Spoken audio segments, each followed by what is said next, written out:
you'll invariably read that REM's lyrics are mumbly to the point of incoherence, and that style underscores their dark and disturbing content.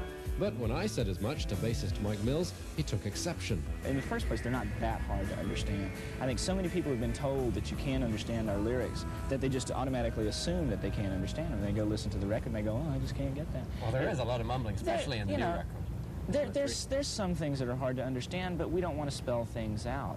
You know, we try to make things a little bit, you know, so when you listen to it for the 10th time, assuming you listen to it that much, there will be something there for you to pull out of it that you didn't get the first time.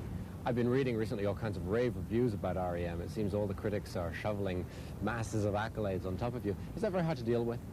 No, because we know better. There are plenty of people in America and elsewhere that are just as talented as we are. And you really can't put too much emphasis on that kind of acclaim because they're the same people that tomorrow will say, they're down the tubes, you know, they've lost it all, they don't know. The American press is not quite so fickle as the European press. No, not quite, but it can change. It can always change. They're certainly given to hyperbole. In some cases, yes. I feel like the reason they kind of leap on our bandwagon so much is because they're glad to see an alternative to the glut of British synthopop stuff.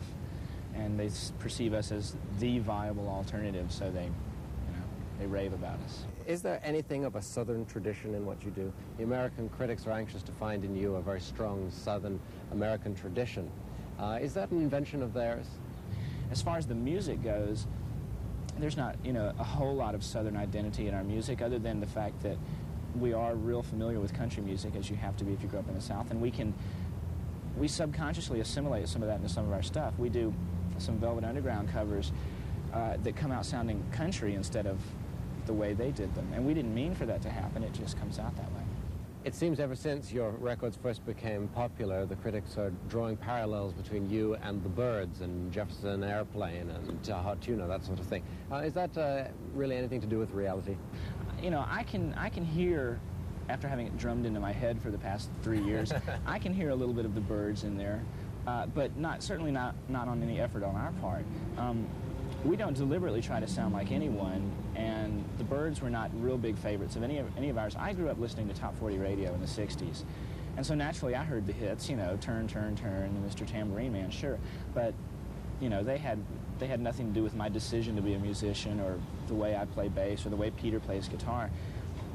I think rather we just have a similar sensibility and similar musical taste to people like Roger McGuinn, stuff like that.